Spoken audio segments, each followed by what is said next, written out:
of life, but would a man not pay for living? Our ancestors have struggled, worked hard, and lost their life to achieve it. And we have come long way from the days of independence, higher education, stunning growth in economy, and revival numerous aspects of traditional wisdom. We are the sixth largest economy in the world.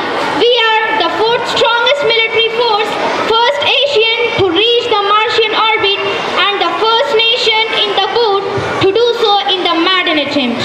We are one of the 5 nations in the world to launch nuclear submarine, and we have a huge list of achievements. India is one of the fastest developing country in the world, and we are proud that our achievements are radiant in the field of agriculture, sports, education, innovation, and many more.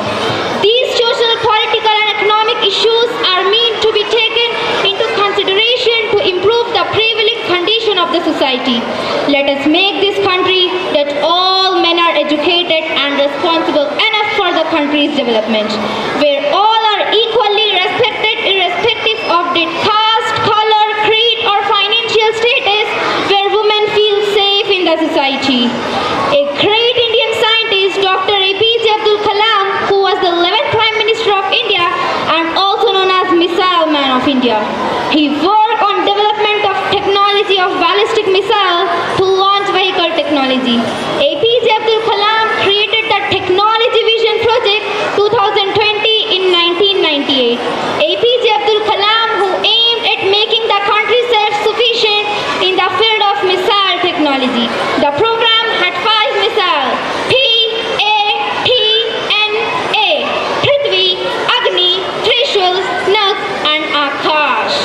But friends, have you ever wondered why even 75 years of independence and huge list of achievements, India is still labeled as a developing country, not a developed one? Today, 42% of people falls below the international poverty line. We have the existence of chronic unemployment and underemployment. We have the challenges like corruption, illiteracy, education system, healthcare system, basic sanitation, and poverty, which are everyday issues that continue to pose hurdles in the progress of nation. With this, I would love to conclude by taking to all my fellow needs and take this promise of making our ancestors proud and take this nation forward to the glory or pinnacle of glory and success.